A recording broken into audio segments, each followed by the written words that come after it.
I'm Joan Gonzalvo from the Dolphins of Greece expedition. We've been working in Western Greece for over a decade now. We are working with Earthwatch since 2006 when we started to collaborate with them and welcoming volunteers. Our work mainly involves conservation through scientific data and collection and research. In the Gulf of Amvrakikos, in our main study area, we are dealing with a population of bottlenose dolphins, basically a flipper. We have the highest density in the Mediterranean, which is quite unique of this area, is that despite having a habitat that is increasingly degraded because of human action involving pollution, shipping, boat traffic, fish farming, intensive fish farming locally, the area is very shallow and is very closed. This means that there is a very low water circulation, which doesn't help because whatever enters the system stays there for centuries, basically. So despite having this degraded area, there is plenty of resources for the dolphins. They have plentiful of food. Primarily, they prey on sardines and anchovies locally.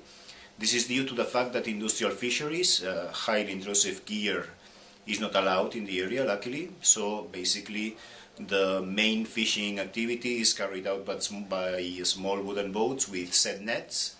This is a main difference with a secondary area where we're working, where the two species we're studying are bottlenose dolphins and common dolphins. And luckily in that area there is quite intensive overfishing as a consequence of activities of bottom trawlers, purseaners, and so, which has led to the depletion of the fish stocks. Therefore, the population of dolphins, common dolphins in this case, has almost vanished in a decade as a consequence of not having food and resources. From a socio-economic aspect, this is pretty important because in addition to dolphins, it's very important for the local economy fisheries, and there are about 1,000 families in that area that rely strongly on fisheries for their survival.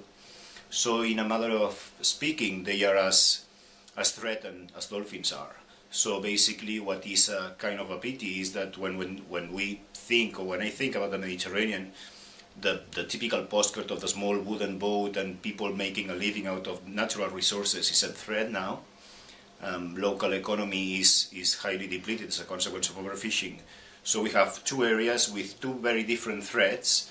One is pollution and so, as I already mentioned, and the other one is overfishing. What we're trying to do is to trigger conservation action for the protection of these species through sound data based on scientific research, and that's a very important role for our volunteers. They are actively involved in data collection, they participate in every single aspect of our research, and in addition to the work they carry out on board with us, in the afternoon we have discussions on issues on conservation.